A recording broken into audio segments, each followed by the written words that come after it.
Cristina dice, este fallo no hubiese salido durante mi gobierno y le pasó una factura a Macri. Este gobierno, que además de tener un componente en lo económico y en lo político estrictamente neoliberal, marcadamente autoritario y antidemocrático. La Corte Suprema dictó un fallo caprichoso, antojadizo, violatorio de los tratados internacionales, violatorio de su propia jurisprudencia anterior, que permitiría salir en libertad a estos genocidas. Pero no fue un fallo sorpresivo. Hubo toda una campaña previa impulsada por el propio gobierno, para precisamente crear un clima institucional para configurar este fallo que ha tenido una resistencia brutal en la sociedad, como pocas veces se ha visto frente a las medidas francamente antipopulares que se han adoptado en estos meses de gestión.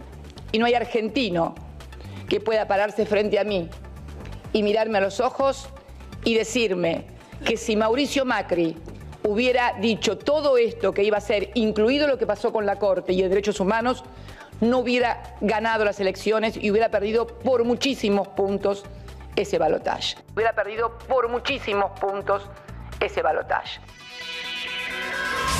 Bien, ya está con nosotros Graciela Fernández Mejide. Graciela, gracias por venir. Te estabas riendo, ¿por qué? Porque la expresidente no pierde oportunidad de hacer, está como en campaña, ¿no? Y la verdad que está diciendo mentiras. Porque, por un lado dice, en mi gobierno este fallo no se hubiera hecho, como si fuera dueña de la justicia, y de hecho lo intentó hacer. Con Fight no le iba tan bien, pero su fantasía era esa, que era dueña de la justicia. La visión de que el Ejecutivo está por encima de los otros poderes. La otra cuestión es que, francamente, si a alguien tomó de sorpresa este fallo, es al gobierno de Macri. Más allá de la sensibilidad mayor o peor que tuviera. Yo nunca vi a alguien tan sorprendido como al gobierno de Macri por un fallo donde nadie gritó agua va. El baldazo vino, sí, y no se lo esperaban. Además, digamos que uno de los jueces que votó, Rosati, fue ministro de Justicia de Kirchner. Sí. Y la otra jueza que votó, Hayton Di Nolasco, era, si se quiere, la jueza que se identificaba más cercana al gobierno de los Kirchner. Que en el 2013 hubo dos fallos similares y nadie hizo lío. ¿Por qué? Y eso es bueno preguntarlo. Porque el kirchnerismo vendió, y le permitieron que vendieran, la imagen de que eran los dueños de los derechos humanos. Entonces no dejaba espacio para la observación a lo que estaba pasando. Pero la verdad que todo este fallo tiene un desgraciado, y a lo mejor ustedes ya lo dijeron, en cuyo caso, frénenme, un desgraciado trayecto. La ley del 2x1 aparece en el 94 porque no por una necesidad jurídica, sino porque la justicia no estaba atendiendo las necesidades de la cantidad de presos que había. No resolvía los temas, rebalsaban las cárceles. Entonces, alguna forma de apurar a los jueces, sacan el 2x1. En lugar de darle más condiciones o que la procuración les exigiera mejor trabajo, a todos aquellos que habían tenido preventiva durante un tiempo largo, sin proceso, sin condena, les cuentan 2 días por una de las que cumplieron. ¿Cuándo se acaba esto también bruscamente y sin que tuviera que ver con una decisión técnica de la justicia? Una vez más, cuando la sociedad sale en la misma cantidad para protestar por el asesinato de Axel Bloomberg, si ustedes se acuerdan. Y también una parte grande de la sociedad sale a quejarse de la puerta giratoria, como se decía en ese momento. Es decir, que la sociedad se mueve cuando siente que hay algo que realmente la toca. ¿Por qué crees el rechazo masivo que generó este fallo? El fallo de la Corte. Pero es lógico. Y yo decía en un artículo que no lo escribí pensando en cómo iban a ser las cosas, lo escribí ayer, pero si hay algo que se había roto, y se vio el 24 de marzo último, era un consenso que se había establecido en el 83 con el Nunca Más. Ahí había un consenso muy amplio, que hoy se restableció. Hoy de nuevo es los derechos humanos sin la grieta. En el camino, no, bueno, con un cacho de grieta, porque bueno, hubo Eve que no fue, etcétera, pero algunos carteles de Macri Gato y demás, pero exactamente, pero lo que sí aparece en todo caso es una conciencia que va más allá del nunca más. El nunca más en realidad, ¿qué fue? Nunca más gobiernos militares, nunca más interrumpimos la democracia, ni siquiera con la crisis del 2001, sí, que la puso bien en peligro. Nunca más abusos. Desde el poder. Desde el poder. Ahora, al mismo tiempo, se gestó entre ayer y hoy una ley. ¿Para qué? Para que no se aplique el 2x1. Para arreglar una ley que existía y por la cual salió ese fallo.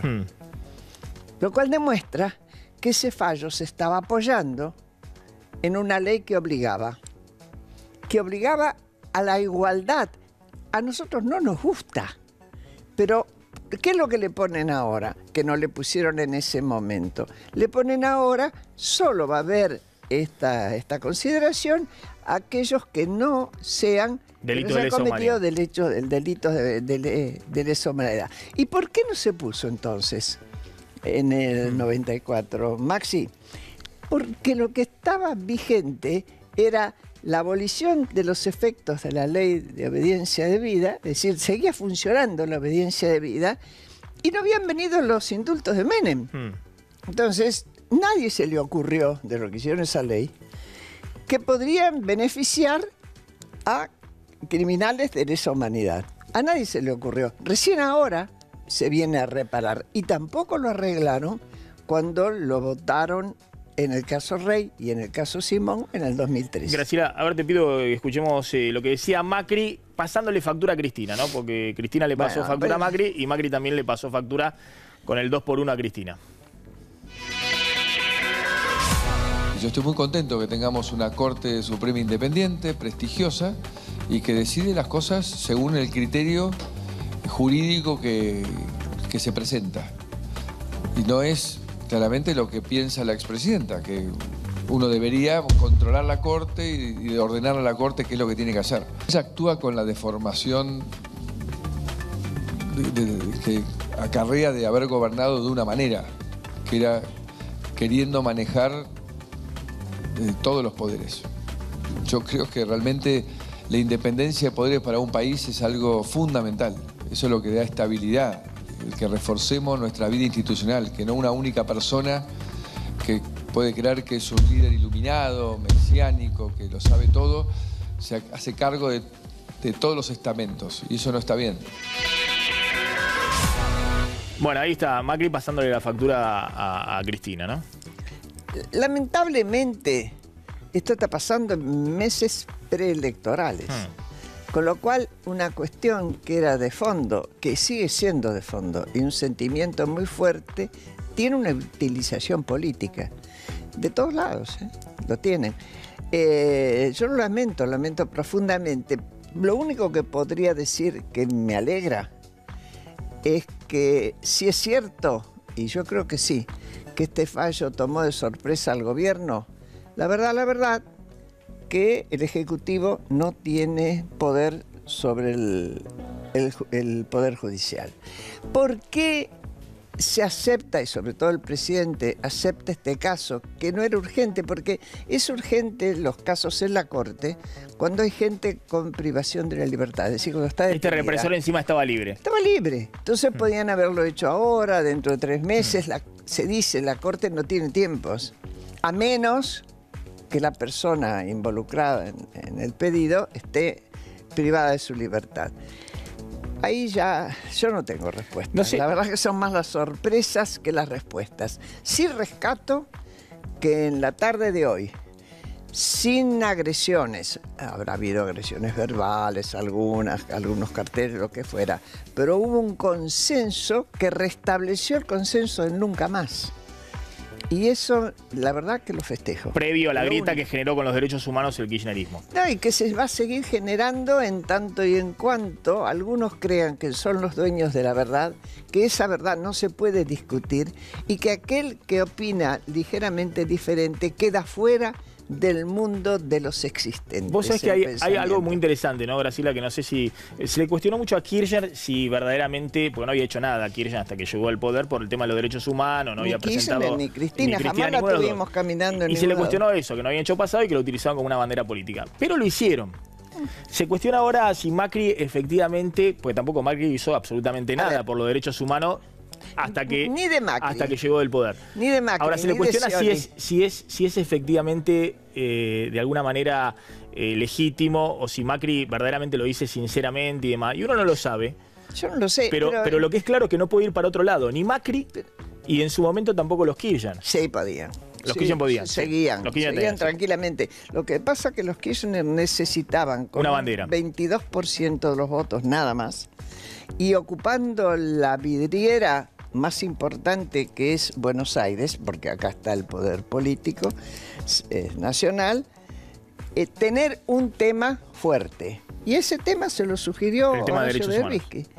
Y un acuerdo tácito o explícito en que iba a ayudar a los organismos de derechos humanos, sobre todo los más simbólicos, madres y abuelas, y los organismos de derechos humanos iban a tomar eso y iban a apoyar. La que lo puso más clarito el 24 de marzo fue Eve, cuando dijo: no somos más un organismo de derechos humanos, somos una parte de un partido político. A ver, hay una pregunta. ¿Quién quiere hacer una pregunta? Me la están solicitando desde ahí. Graciela, en función... Perdón, ¿tu nombre? El Beto Valdés. En función de la referencia que hacías recién sobre la influencia de Horacio Berbisky en 2003 para convencernos a Néstor Kirchner, algo similar también se había visto en la corta semana de Adolfo Rodríguez Sá, donde Berbisky también influye y trata de llevarlo también hacia los organismos de derechos humanos. Y no lo aceptó tampoco Duhalde. Era una propuesta que tenía, pero... como operador político, digamos. Bueno, sí, porque tenía esa idea de que era útil, de que era bueno y... ¿Cómo sigue esto?